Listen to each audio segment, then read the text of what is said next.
하나님 말씀 신명기 13장 12절에서부터 18절까지 제가 봉독해 올립니다. 13장 12절에서부터 18절까지입니다.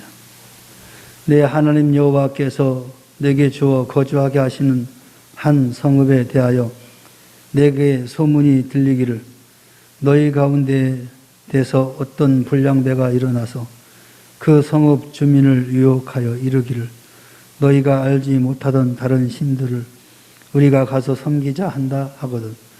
너는 자세히 묻고 살펴보아서 이런 가증한 일이 너희 가운데 있다는 것이 확실한 사실로 드러나면 너는 마땅히 그 성읍 주민을 칼날로 죽이고 그 성읍과 그 가운데 거주하는 모든 것과 그 가축을 칼날로 진멸하고 또 그 속에서 빼앗아 차지한 물건을 다 거리에 모아놓고 그 성읍과 그 탈취물 전부를 불살라 내 하나님 여호와께 드릴지니 그 성읍은 영구히 폐허가 되어 다시는 건축되지 아니할 것이라.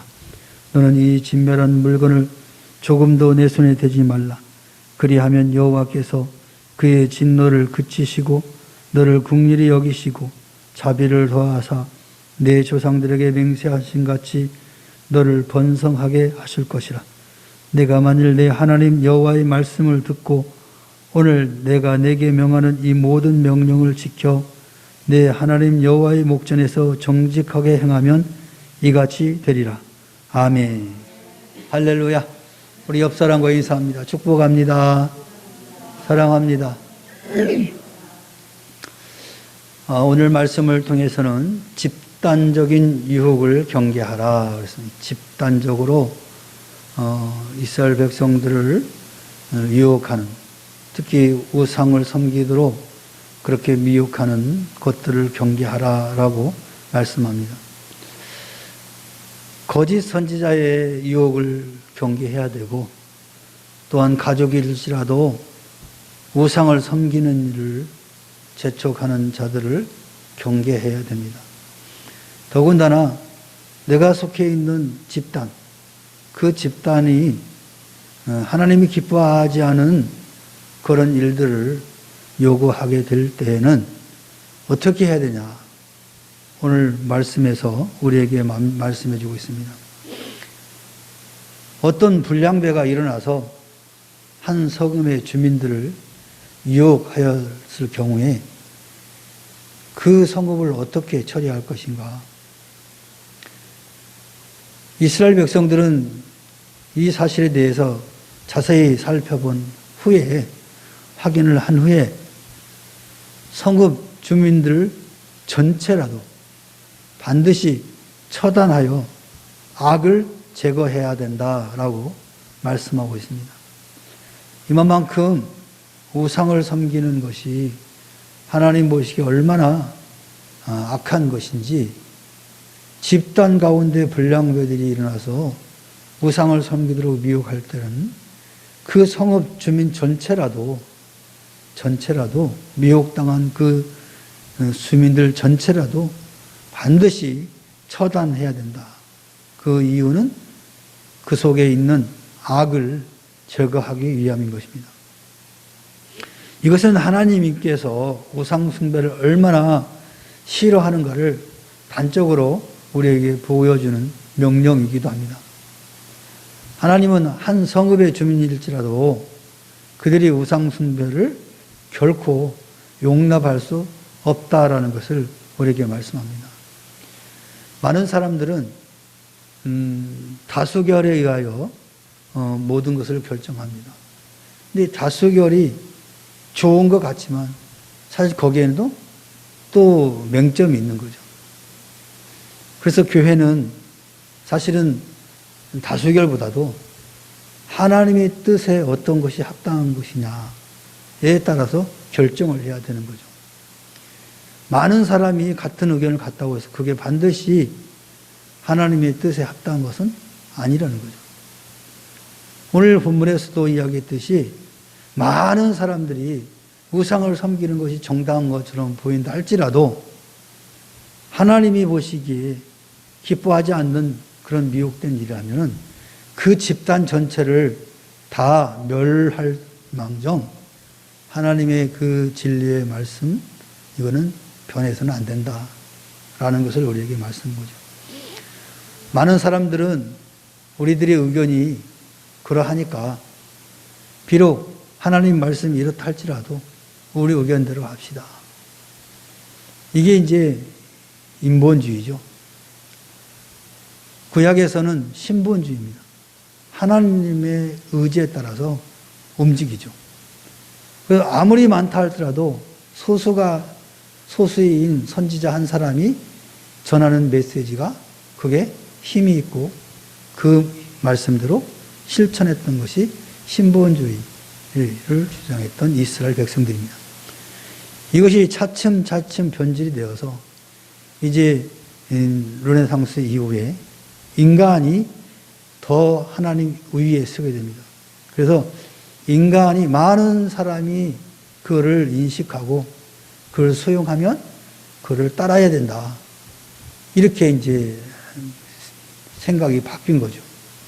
그래서 인간 위주로 지금 살아가죠. 많은 사람들이 이렇다 그러면 다 그게 옳은 것으로 알아요. 근데 그게 옳지 않은 경우도 있다는 거죠. 지금 이제 대통령 선거를 위해서 내년에 지금 각 당에서 후보자들을 선출하고 있죠. 그런 이야기를 들어보면 별 소리가 다 나와요. 뭐 역선택이 있었느니 뭐가 있었느니 하면서 이야기를 해요.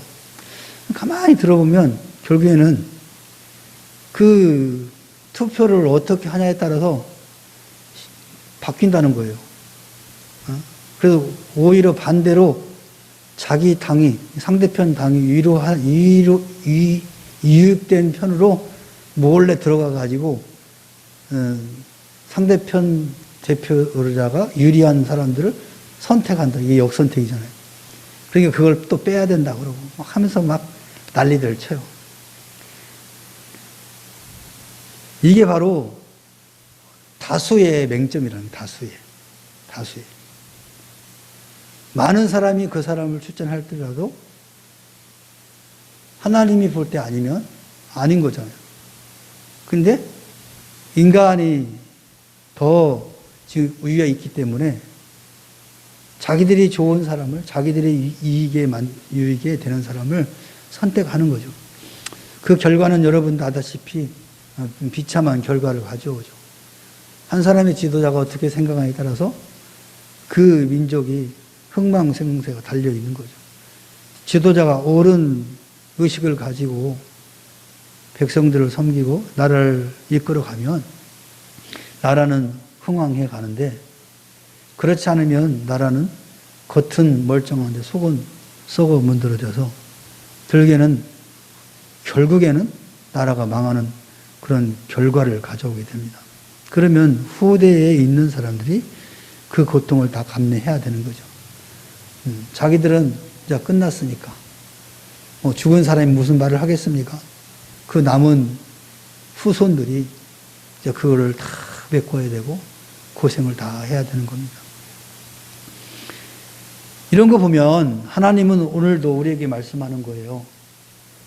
어떤 집단에 하나님을 섬기지 못하도록 하는 그런 불량배들이 나타나면 단호하게 우리가 처단을 해야 된다. 때로는 거부해야 된다는 거죠. 근데 그게 안 되죠. 그게 안 되죠. 선거 때만 되면 다 집사야. 다 집사야. 교회도 안 갔던 사람이 선거 때 되면 막 교회 가서 예배 드린다고 맨 앞에서 앉아있고, 난 그런 거 보면 참 답답하죠. 뭐 거기에 미혹되는 사람은 없겠지만, 너무 웃기는 거잖아요.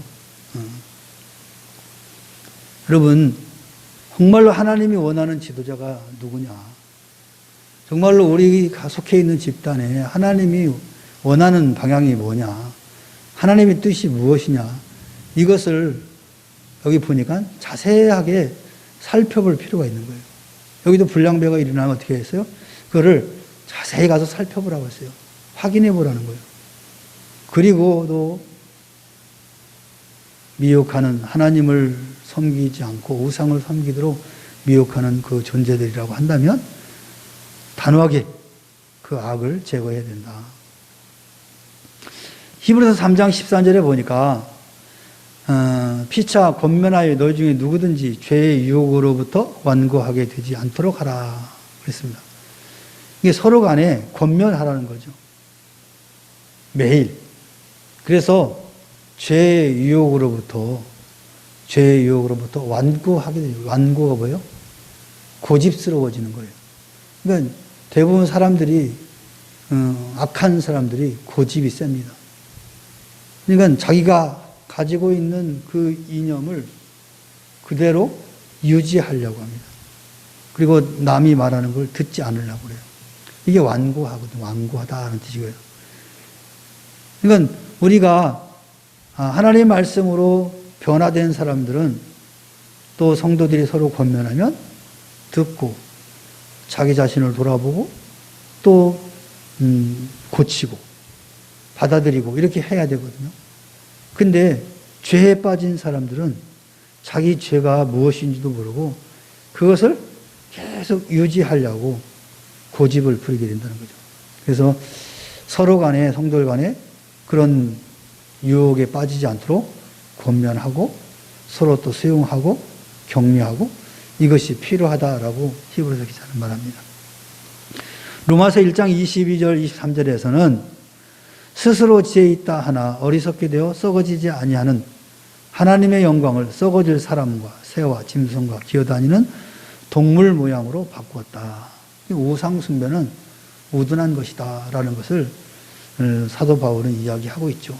우상 숭배한 건 참으로 바보짓이에요. 바보짓. 계속 이야기를 하잖아요. 사람이 만들어놓은 나무를 깎아서 만들고 또 동을 깎아서 만들고 이거에다가 이게 신이라고 우리의 소원을 들어달라고 행하는 그 행위들이 얼마나 우스운 일이냐는 거예요. 자기들이 만들어 놓고 거기다가 신이라고 말하고 자기 소원을 비는 게 얼마나 우둔한 방법입니까? 그러나 우리가 믿는 하나님은 우리가 손으로 우리가 만드신 분이 아니잖아요. 스스로 존재하신 분이요. 그분이 우리를 창조하신 분이잖아요. 그리고 그분한테 우리는 당연히 기도하는 것은 마땅한 거죠. 근데 그 하나님은 보이지 않으니까 보이는 하나의 형태를 만들어 놓고 거기다가 신이라고 하는 행위를 하는 거죠. 참 우스운 이야기죠. 그런데 이 우상숭배하는 것은 바보짓이다. 그리고 베드로전서 4장 3절에는 우상숭배는 가증한 것이다. 너희가 음란과 정욕과 술 취함과 방탕과 향락과 무법한 우상숭배를 하여 이방인의 뜻을 따라 행한 것은 지나간 대로 족하도다. 우상숭배하는 것은 거짓된 것이고 참 가증스러운 행동이다 라는 것을 이야기합니다. 그런데 대선 후보들이 거기 가가지고 막 절을 하고 막 뭐 때문에? 표 때문에. 여러분들 잘 생각해서 예수 믿는다고 하시는 분들은 그것 때문에 뽑는다고 한다면 뽑지 마세요. 그거는 얼마나 가증스러운 일입니까? 정말 하나님을 제대로 믿는다고 하면 그렇게 행동하면 안 되죠. 그것 때문에 황교안 그 옛날에 엄청 두드려 많이 했죠? 절에 가서 이거 안 했다고? 그래 결국에는 대통령도 못 되고 이번에도 사위에서도 떨어졌어. 정말로 예수 믿는 사람이라고 한다면 그런 믿음을 가지고 해야 돼요. 근데 세상 사람들이 더 많은 수가 많으니까 그렇게 갈 수밖에 없어요. 그렇다고 해서 거기에 따라갈 필요는 없는 거예요. 그분 나름대로 신앙을 지키고 있는 거예요. 그래서 오히려 가서 이렇게 절하고 표 받는 것보다도 안 하고 그냥 정직하게 그냥 사회에서 떨어지는 것이 낫다는 생각해요. 그건 하나님이 뜻이 아니니까, 이 나라의 대통령으로서 뜻이 아니니까 안 시켜주는 거죠. 그런 자기 나름대로 열심히 또 하겠죠. 정치 활동하겠죠. 어떤 사람도 그래요. 뭐 그걸 따지냐고 그냥 표만 많이 얻으면 되지 뭐. 절에 가서 절도 한 번씩 하고 그냥 또 천주교 가면 또 천주교 가서 또 하고 기독교 하면 또 가서 예배 드리고 하면 되는 거예요. 저는 그것은 아니라고 봅니다. 그런 사람 절대로 난 안 뽑을 거예요. 자, 우상 숭배를 막음은 여호와께 정직히 행하는 것이다, 이렇게 말하고 있어요. 거짓 선지자들이나 가족들 그리고 한 집단의 우상 숭배를 차단하고 이스라엘 백성들을 악에서 돌이키게 하는 것은 하나님께 정직히 행하는 행동이다 라고 오늘 본문에서 말하고 있어요. 하나님 앞에 정직한 그런 모습이 뭐냐? 이런 거짓 선지자, 가족들 그리고 집단의 우상 숭배를 차단하고 처벌하고 단호하게 대처하는 그 행위를 오늘 모세는 정직한 행위다라고 표현하고 있습니다. 하나님께서는 그런 자들을 이스라엘 열조에게 명하신 대로 번성케 하신다. 그리고 축복하신다라고 오늘 본문에서 말씀하고 있잖아요. 그러니까 하나님의 뜻대로 하나님의 말씀대로 행하는 사람들은 하나님은 그 사람들을 그저 놓지 않는다는 거죠. 반드시 번성케 하신다. 그리고 복을 주신다라고 말씀하고 있어요. 손해보는 것 같아도 손해보지 않습니다.